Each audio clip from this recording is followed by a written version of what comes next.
corner, A not B. This is C plus A minus C plus A plus B.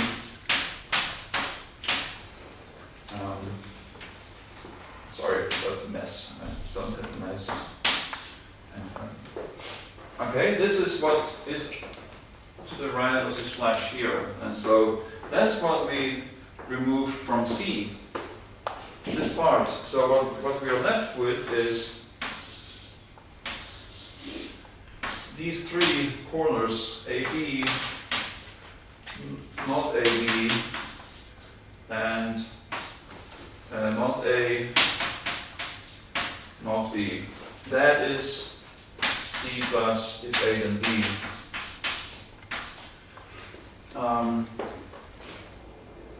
Do you see? I mean, I hope this is. I find this useful. It's not a waste of time to step through things like this. I hope you agree.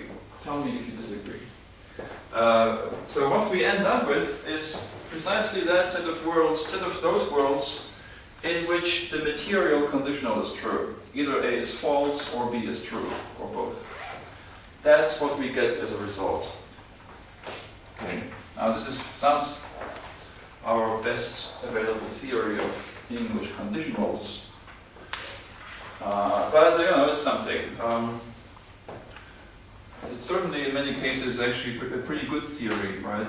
Because that's sort of what you do in many cases when you learn that the conditional is true. You learn that the antecedent is not true while the consequent is false. That is the result of this.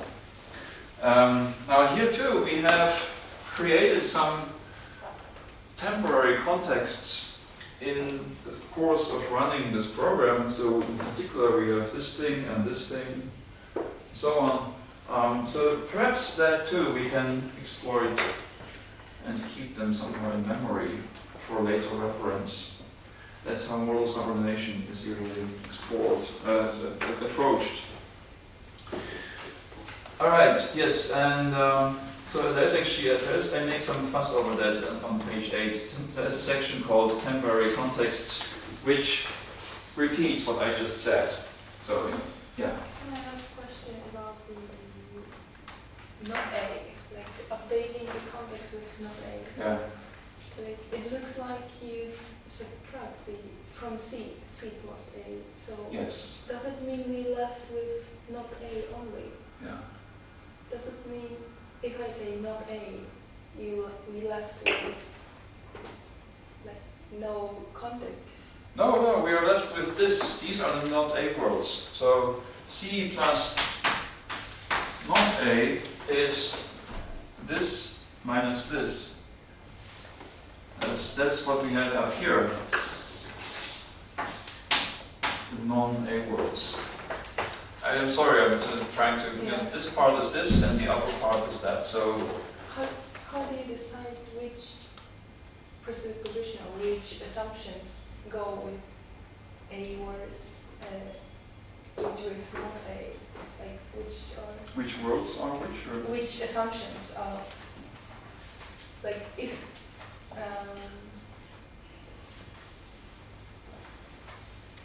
you update the context with A, you're left with some context with A, right. and there is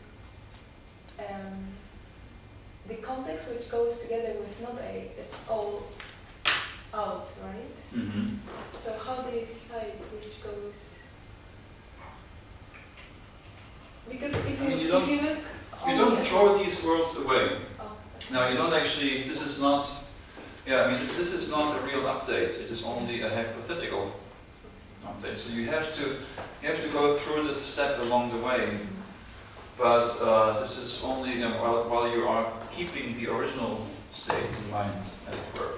So it's a good point. That, of course, if you actually were to do a real update, you would not know what these were. Is that your question, right? Yeah. So. You need to keep track of both. Right. And as far as presuppositions are concerned, this is a nice approach because now you can say, when you have a small little clause, some constituent, like his father is bald, something like that. it is interpreted somewhere along the way, and its presuppositions must be satisfied when it is its turn to be interpreted. So, for instance, this explains why presuppositions project out of negation. That is, John's daughter is bald. If that presupposes that John has a daughter, then John's daughter isn't bald also presupposes that John has a daughter, right? Lots of things like that. John regrets that he failed the exam, presupposes that he failed. John doesn't regret that he failed the exam, also presupposes that. And the idea of, the reason why people think that this is a nice explanatory approach, although there is some debate over this as well, is that you actually have to build this, and at this point it's here that the presuppositions have to be satisfied. Okay, you don't actually have to say, you don't need a rule that says presuppositions interact with negation in some way.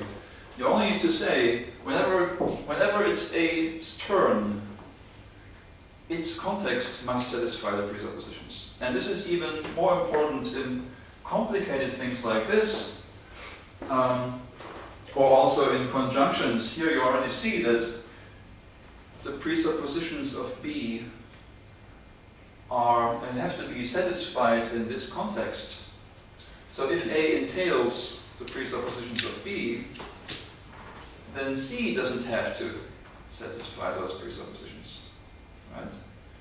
That's why you can say John has a daughter and his daughter is bald, and it doesn't presuppose that he has a daughter because A does that. C doesn't need to do that. For conditionals, you have a similar effect where you get this example: if he has a daughter, she is bald, where A entails that he has a daughter, so B is okay in its local context, right? But if the antecedent is he has a son, then A does not entail he has a daughter, and so you can't do this. In order for this to be, for B to be accepted here, the presupposition has to come from C if A doesn't add it to C.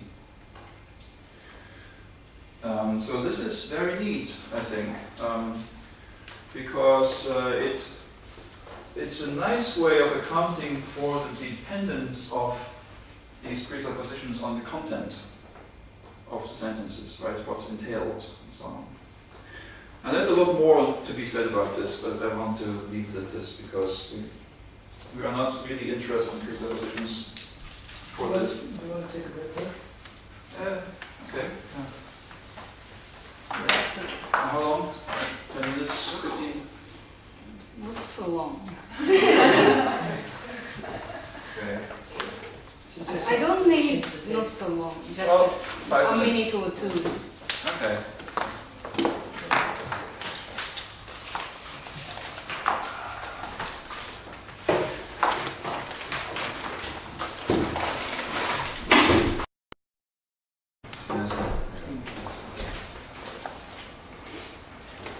Okay, let's continue. I suggested, now, so there was this missing section on page 6, but I suggest that we don't do that right now. I just want to continue talking about time. Okay?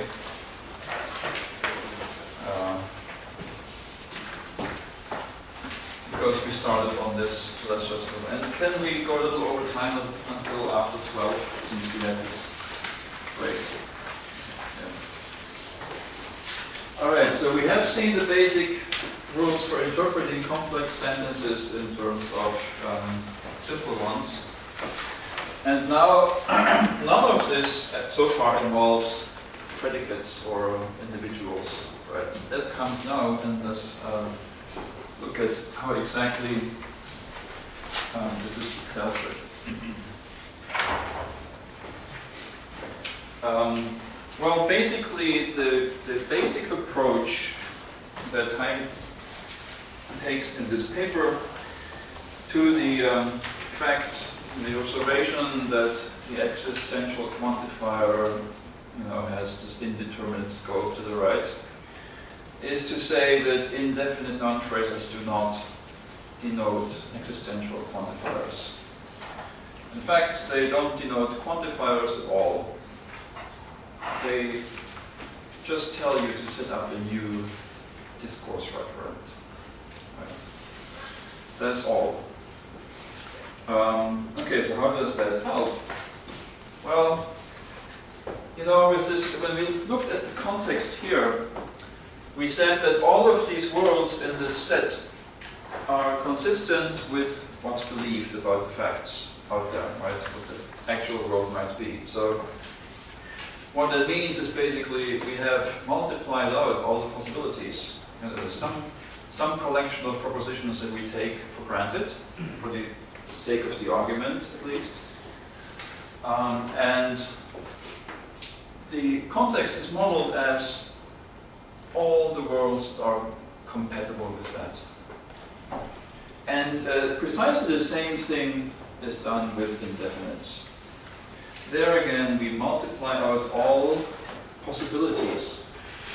This time, you know, these indefinites, the things that we refer to with pronouns and things, and so on, they are discourse objects, as it were, right? And to know something about in the discourse referent is also to know something about the discourse itself.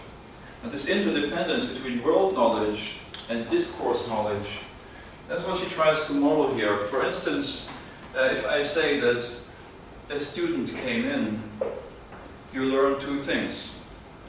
One, that there is a student who came in, that's a fact about the world. And the other one is that now we have this discourse referent, so if I use he or she in the next sentence, you can make the link to the student that I introduced. That is discourse knowledge. It doesn't have anything to do with the world, right? So there's a simultaneous operation going on, removing all the worlds in which there is no student who came in, and at the same time setting up this discourse referent. And I said you do that by spelling out all the possibilities, and this is really taken literally here. So these variables in the system, if you have something like p of x, x actually comes with a little index, some number, x1, x2, and so on, right? So, and you have countably many of them, just as many as there are natural numbers. So these little indices, you have arbitrarily many of these. And for each of them, say 1, this is only written 1 because she actually identifies these discourse referents with the natural numbers. For each of them, there are as many ways to map them to individuals as there are individuals. And so if your domain has 3 people, A, B, and C, then that is actually represented in the model. Now these, I sort of write something like this, that's why I'm trying to replicate the format on these states. This is the beginning, it's a small set of variable assignments. There are 3 possibilities of mapping one to individuals. And in our knowledge belief state, in the belief state which we'll get once we incorporate these variables, these are 3 possibilities. Okay. Now, but you also have number 2, of course. It too can refer, well, first of all, to all of these, but also A, B, C. It can refer to B. And you have A, B, C, and it can refer to C. Now these 2 are, all the possible ways. 3 times 3 is 9, and you see that quickly it gets out of hand if you have more than 4 or so, right? So if you are a computer scientist, you should not we probably won't like this, because obviously these vast numbers, there's no way to actually take this literally as a program of any kind of data structure. But logically, this is what the model says, and to represent the information that is carried by sentences, we can deal with arbitrarily large sets of things. So it goes on 3, 4, 5, and so on, all the way forever, and there's no end to it here either. Okay, that's one thing. Now we have, in this case, 9 possible variable assignments for these 2 reference. Now they're all there, and it's here. There are actually total functions from reference to things in the domain, but I'm not writing all the rest. So each line of these should be considered as a large equivalence class of assignments, and they all have in common these 2, but then they differ in other respects further back, right? Okay. So that is discourse information. Now, there is as yet no discourse information stored in this. We haven't actually said anything about these discourse reference. But then there's also a world parameter, which stores the factual situation. And now this gets even more complicated, because we also have more than one possible world, right? So we actually have each of these assignments paired with each of the possible worlds. So you multiply this set of assignments with the set of possible worlds, and I'm not able to write that here because, well, there will be too many, but perhaps they take away C. If they say there are only 2 things in the domain, A and B, well, you may be able to say something like this. So that is one for world W, and then there's another one for world V. That is, A, B. Oh wait, I had this before, right? Sorry, A, B, B, B. And another one, A, B, B,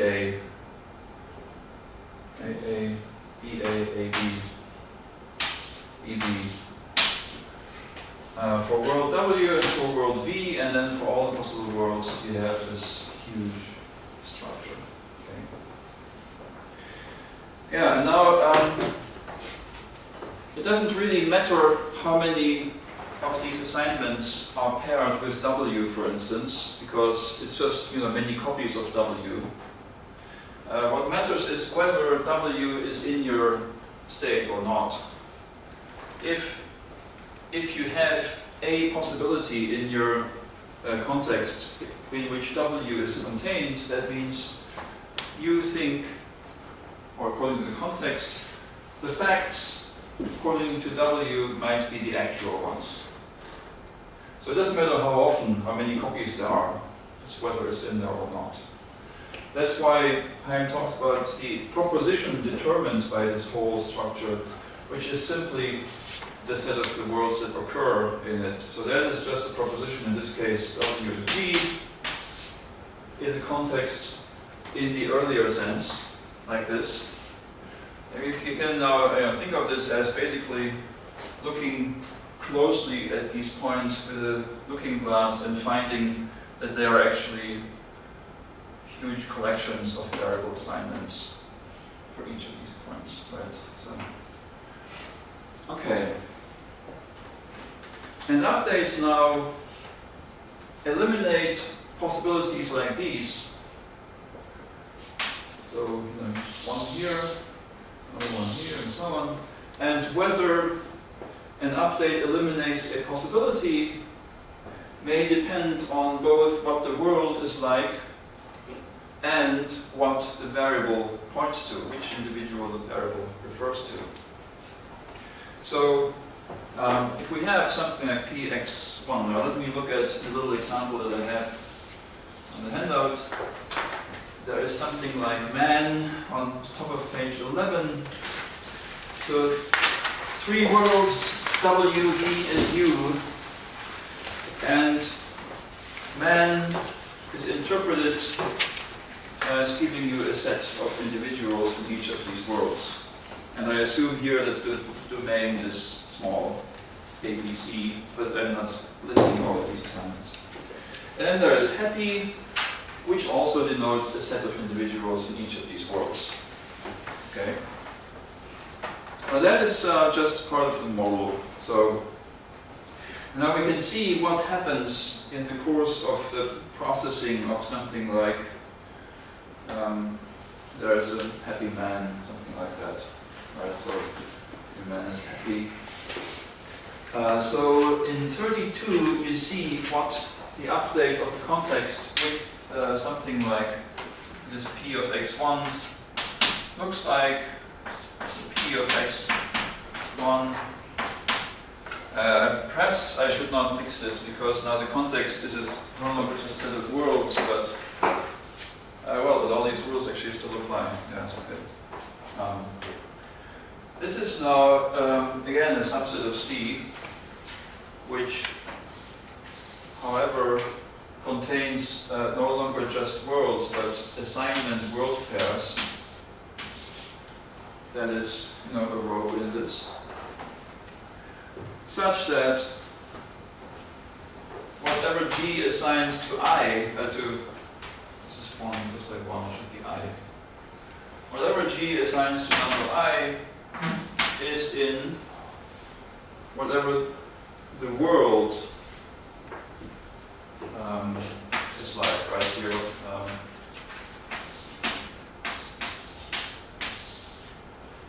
So if these denotations are functions from worlds to sets of individuals, and applying this to the input world that you get from this possibility will get you a set of individuals, and it will be A, B, and W, A, and V, and so on for man.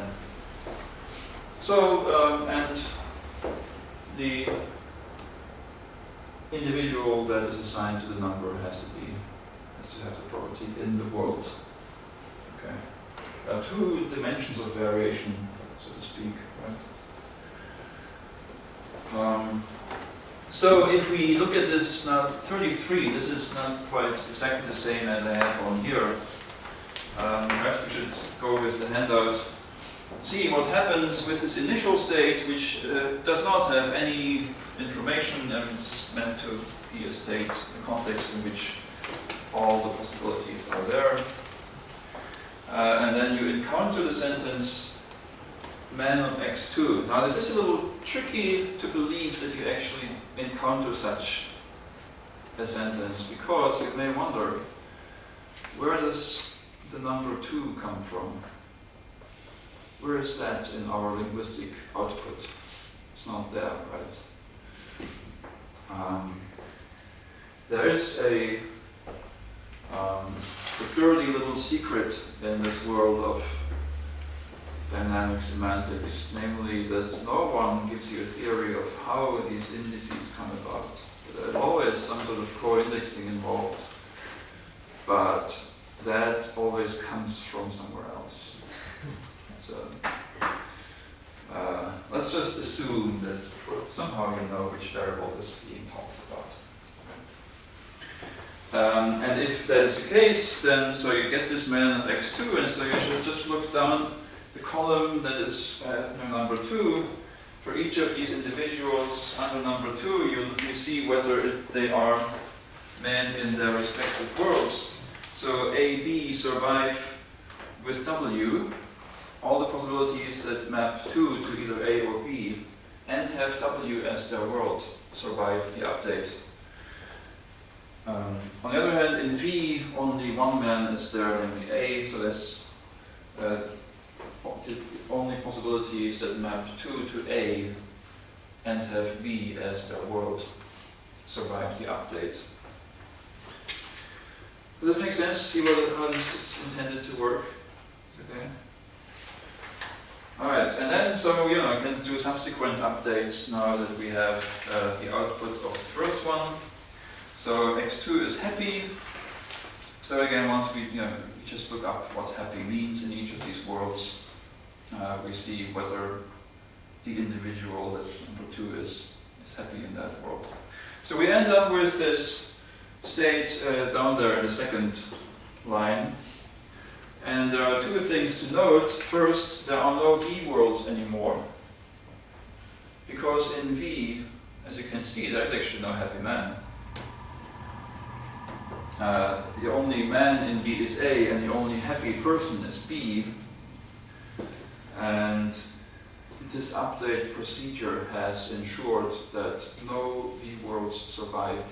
I mean, no possibilities with V survive the update. So this is how we learn something about the facts, because we cannot find an assignment to x2 such that the pair with V, that thing paired with V, survives the update. And then we also have fewer possibilities with W and U. There are still some, but some possible assignments have been eliminated. We know now that if the world is like W, then the individual that is the happy man isn't A. Actually, in these cases, this is a little, sorry, it's a little boring here. We already know that it has to be B, because it's B in both W and U, at least for the few cases that I have here. See what it means? What I'm intending to express with these pictures. I hope you find them helpful. I like this sort of stuff, going through the details. But you tell me if it's not good. Okay. And now it is what? Yes, it's good. It is. Now it is known in this context that results from the updates not only that there is a happy man, but also that x2 is assigned to a happy man, because that is the case in all possibilities that survive. Right? So this is also a piece of knowledge that we have. x2 points to a happy man. It may be a different individual and all these things, that's okay, but whoever it is, in its world, in his world, he is happy. Right? So two pieces of knowledge have been added. That's what this world knowledge versus discourse knowledge was all about. Yeah, alright, so now I want to avoid claiming that this is a very good formal system. It's actually not what Katzer herself, what Heim herself proposed around the same time in her dissertation. She was very famous for something else. This is about presuppositions, and she did not put a lot of details into this approach, and there is an interesting bug in this formalism that will teach us something if we look closely at what's going wrong here. On page 12. We have this sentence 34, a man is happy. This is what we just did, right? We update sentence with that. Or there is a happy man, doesn't matter. So it's one of these things that's, it stands for this man x2 and happy x2, right? And now, actually, no, it stands for these, presumably, but this formula actually doesn't really give you the result that you would expect.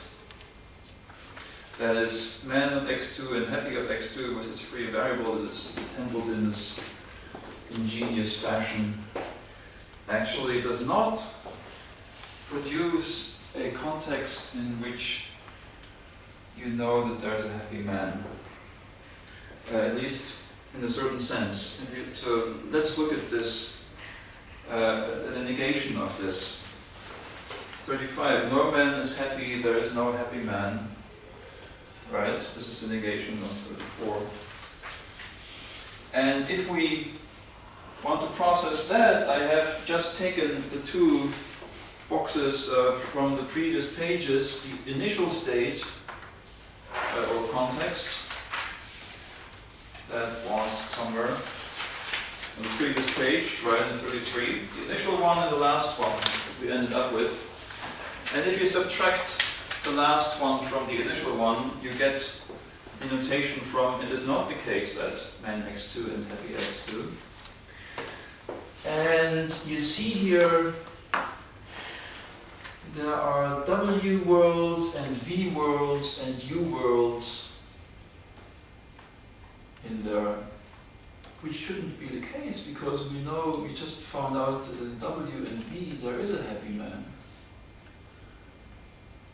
That's odd, right?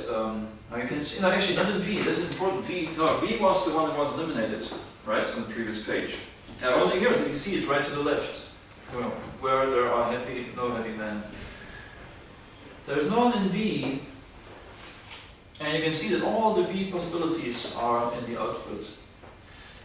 There is one in W, and you can see that what's in the output is a possibility where 2 points to A. That is a man that's unhappy. So we get sort of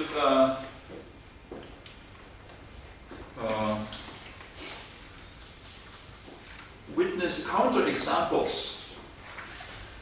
We get a list of those individuals that that are not witnesses to the truth of the existential sentence. Right? A list of all the unhappy men, or unhappy or non-men, or unhappy men, right? But we get that list even if there are happy men elsewhere in that world. See, I mean, I'm not sure if I'm saying this very clearly, it's a little hard, but you get it right. Now this is not intended, and we can forgive Heim for giving us this in her paper because, as we'll see later this afternoon, she also has a real system in which this doesn't occur. And I want to talk about systems in which this doesn't occur, and how the indefinite noun phrases are handled there. So what you have as a result of 36 is intuitively not representing there is no happy man. It's not a representation of there is no happy man. It's a representation of x2 is not a happy man. That's what it means. It's either not a man or not happy. Now, in the existential quantification of the indefinite noun phrase on the previous page, we also basically got not really there is a man who's happy, but what we really encoded or updated the context with was x2 is a happy man. In that case, that was just what we wanted, because we eliminated all the worlds in which there is no happy man. The negation doesn't work like that. We know that x2 is not a happy man. That doesn't mean that there is no happy man in that world. Okay, now I've beaten this now long enough. The next page, 13, talks about universal quantifiers, which perhaps we can skip for now. Basically what it says is that universals are treated differently from indefinites, like every man. But perhaps we can get back to this, and I would actually like to move on to the next section, this Bergendijk and Stockhoff, 1991.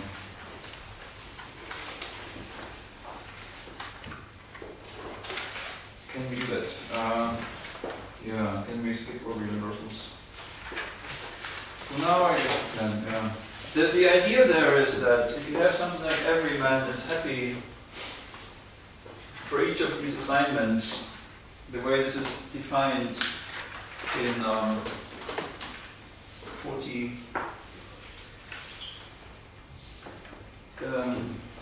you look across the alternatives with the same world, and it has to be a man in every of those alternatives. So in case every man is happy.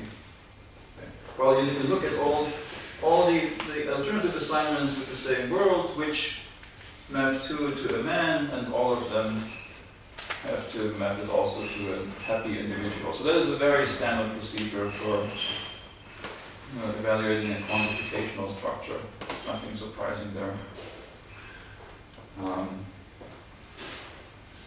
Let's move on, and perhaps get back to this when there's something more to be said about it. Okay, so Groenendijk and Stockhoff, these two Dutch people who wrote this very influential paper in 1991, already had the benefit of hindsight because dynamic semantics was pretty well developed by that time. And so their goal was to take a step back and look at what has been produced and to explore the logical properties of the various approaches that people have proposed over the years, until then, until 1991. So they try to cast this whole story into a more traditional mold, but it has to be dynamic still.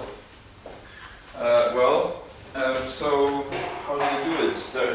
I should say right away that in one sense this is very simple, namely there are no world parameters involved right now.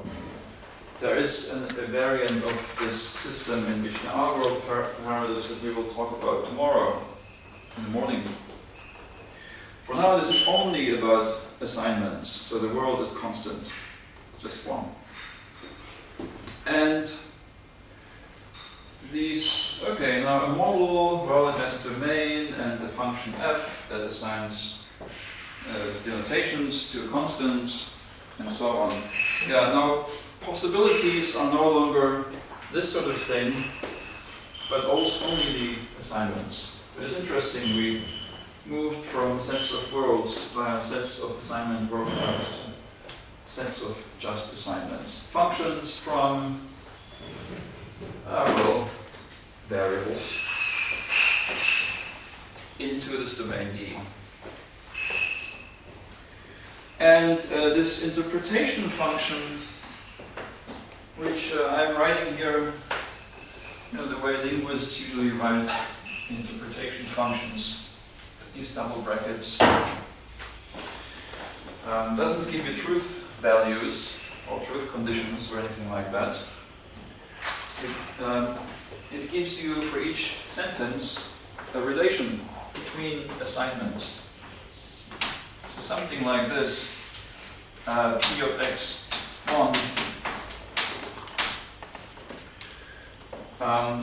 It's not a truth value or anything like that.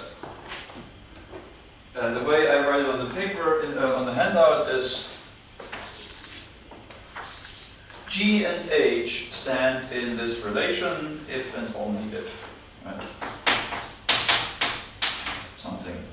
This is actually not exactly the way it's done in the paper. If you read that paper, you'll see, or you saw that for them,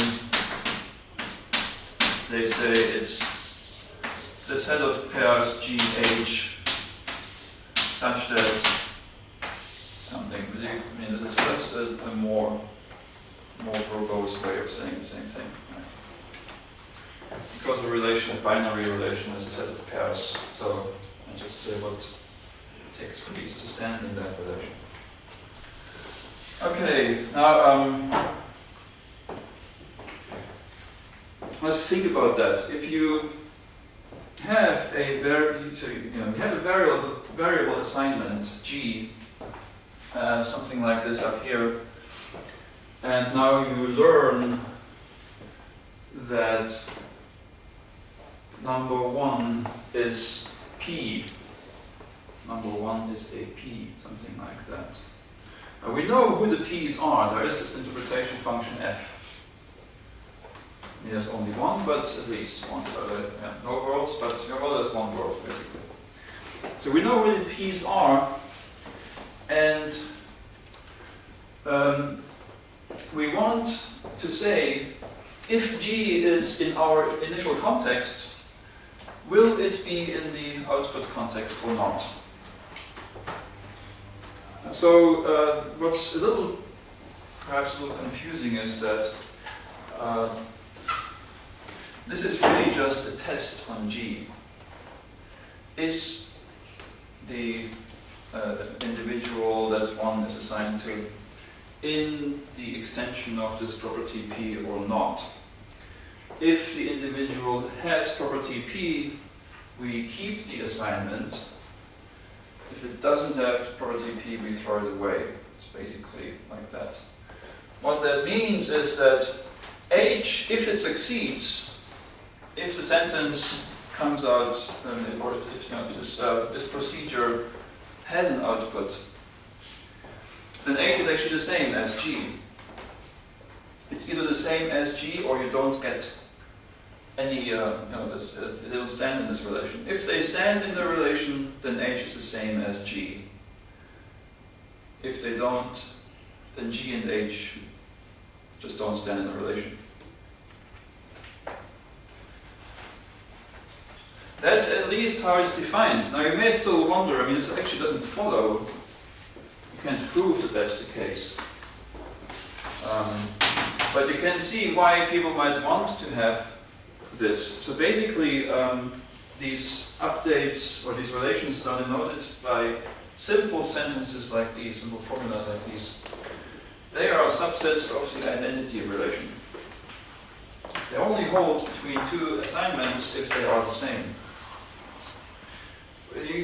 Let's look at negation and so on so for that we can see why they want to do it this way. So they have to agree on the values of all of x1 and all the other variables as well. If it's G equals H, and of course something else has to be the case, namely that so we have only one assignment basically that stands in this relation with itself, and furthermore something has to be the case there, namely whatever H assigns to x1 has to be in the extension of P. Okay. And most of the other clauses also work like this, so it's actually not very dynamic if you think about it. This doesn't actually, take you to some other assignment. It doesn't do that. Actually, none of the others take you to a different assignment except the existential quantifier. There we are again. That is the one that actually benefits from this setup. It's the only one. So first, I don't have to write all of these, right? Do I? Equality, negation. Perhaps as well, let's write negation quickly. So G and H stand in this relation if and only if there is no K such that H. Oh, sorry, I forgot the equality. Sorry, equality. G equals H, and there is no K such that H and K stand in this relation. Negation. Huh? Negation. Yeah, thanks. It would be nice to have negation there. Okay, so we stand in this relation to ourselves, namely this not phi relation, if and only if it's you can't get anywhere by following a phi arrow, neither to ourselves nor to anyone else. Okay. This is a little important because the existential quantifier, like I said, actually this existential may take you to other possibilities. The relation denoted by there is an x phi maybe or something like this, and then that is false if there is no such outgoing arrow, more a loop like this. Okay. So it basically it is impossible to shift G to some assignment where the sentence is true. So yes, okay. The conjunction is basically defined as composition of the two relations true if and only if. Now here, we can't be sure that G and H are the same, because they will not be the same if there is an existential quantifier in here in certain positions. So we just say there is some K such that from G via phi we can get to K, and from K via psi you can get to H. This is how a composition of two relations is usually defined. Now if there are no quantifiers in here, then again these actually have to be the same. So it just means we have a phi loop around here, right? And we also have a psi loop that is fine, they're both true. And if the arrows lead us somewhere else, it means via phi you can get somewhere, and via psi you can also get somewhere. So if that is the case, then their transitive closure is also the case. And yeah, okay. Now let's look at the existential quantifier before looking at the conditional. So G with this, there is an x phi and an H.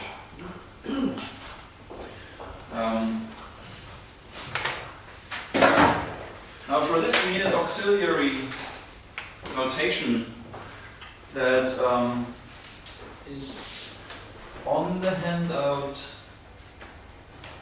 Hey, wait, just page 15.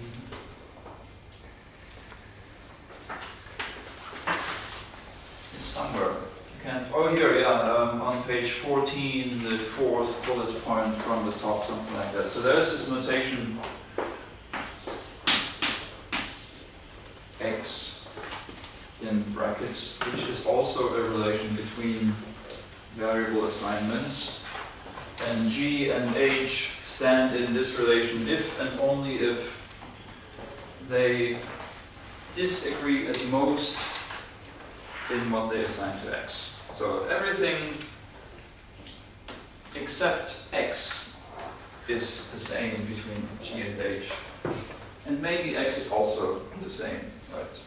So, okay, the standard way to shift to a different variable assignment, which you always have that in first order models. And now here, the point is of course that now they may disagree on their value of x, so they don't have to be the same. They can be, but don't have to, right? So we don't say that G equals H in this case.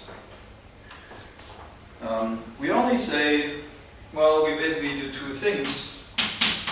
It's a bit like a conjunction, actually.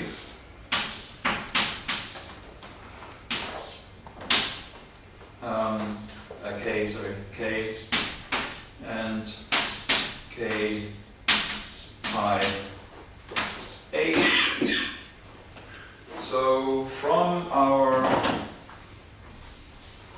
initial variable assignment G, we can get via this relation X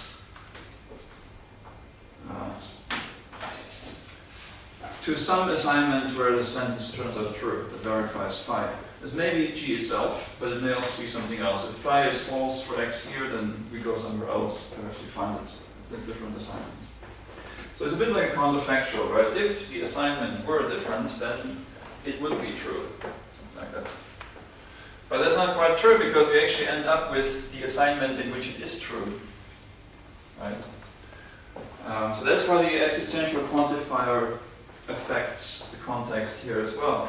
So if this sentence phi is false here and true here,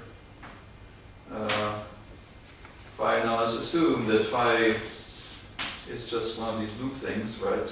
So it's true at this assignment and false here, then if your input context contains both G and H, your output context only contains H. G is discarded, right? because you actually get the assignment that you have gone to through those arrows, not your original G that you started from.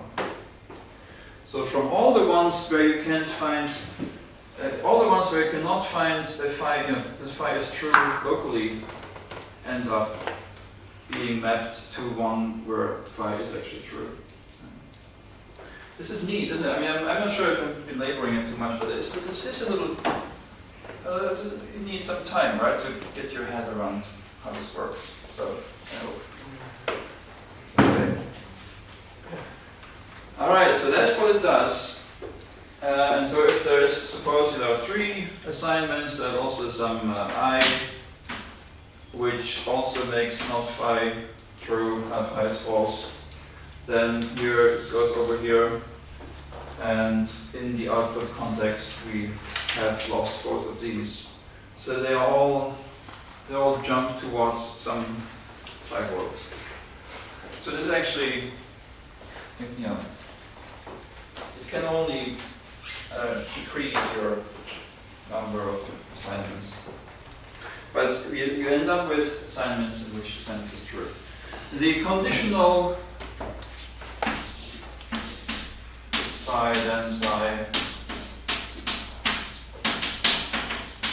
is actually also one of these tests, right? They have to be the same here. H, G is the same as H. And, well, for all K that you can reach via phi,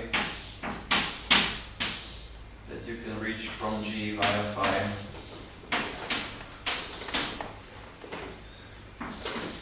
there is some, what's the letter?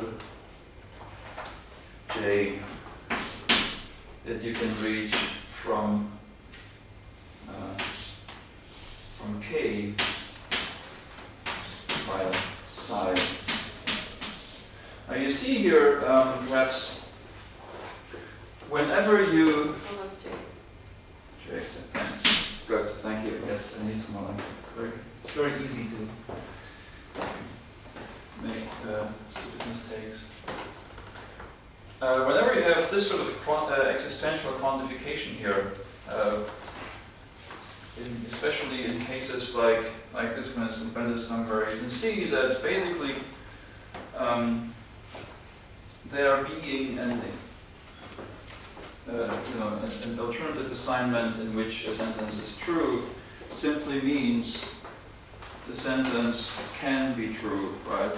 So if phi can be true at all, then psi must also be true, because if you reach a dead end, such that there's no outgoing arrow, no loop, no other thing, then you're stuck, the procedure crashes, and G and H don't stand in that relation that you wanted to test. Okay, well, the universal, if you look at it, is very much like conditional. Only that in this case, actually, we don't need this equality clause because they are equal in every respect except the value of x.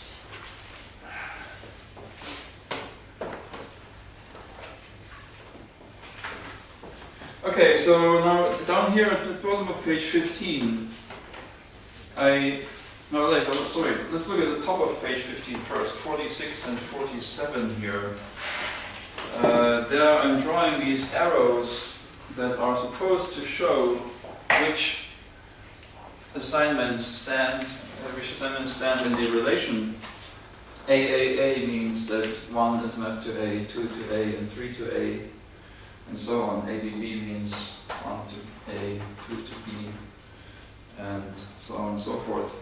And the model is still the same that we had from in the previous discussion of Heim. And now we get the intuitively right truth conditions for sentences with this existential quantifier. Why do we get them? Because in the system that we discussed earlier, we had what's there pictured in 46, that we just check whether x2 is assigned to a man and whether x2 is assigned to a happy individual, and so the arrow is drawn if in this notational, these conventions actually stand in this relation, right? And you can see that you get from ABB to ABB, and so on, ABC to ABC, and all that. What the existential quantifier adds is what's called random reassignment of the variable. In here, somewhere hidden in this definition,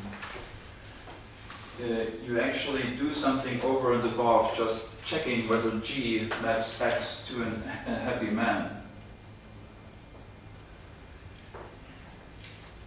And that's precisely here. What this clause says is not, what it asks you to test is not, does X point to a happy man, but it asks, can X point to a happy man? Is there some assignment that's just like V except the value of X, such that it points to a happy man? And now the ones that you explore here, due to the way this relation is defined, this maybe sort of activation relation or reassignment, resetting relation for this existential quantifier. The way this is defined ensures that in looking for a k like this, for a k which for which it succeeds, you look at all alternatives. So if you start out with an assignment G, and then you encounter an existential quantifier like this, then you have your G, H, J, and whatnot, all these assignments, and you test them all. Whereas in Himes, in this simple system, you tested only G itself. Does that make sense? Intuition. I like belaboring this because this is what the existential quantifier does pretty much in all dynamic semantic systems. It doesn't just point to some discourse referent or so. It takes that referent and makes sure that all the possible denotations are there. Now, if X has been used before in this system, nothing prevents X from being used again, right? But anything that was known about X is lost, right? Because X is reassigned. So if it was restricted to men in G, it's no longer restricted to men in this set of things.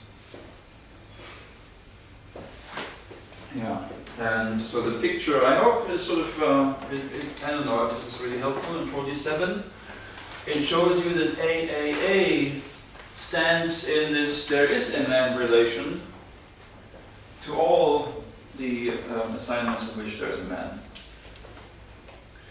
And then you take happy as before. And now in order for an input assignment to survive, there must be no path through these two steps.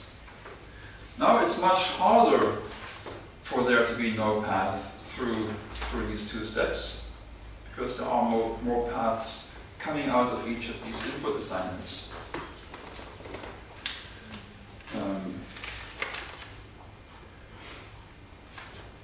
Okay.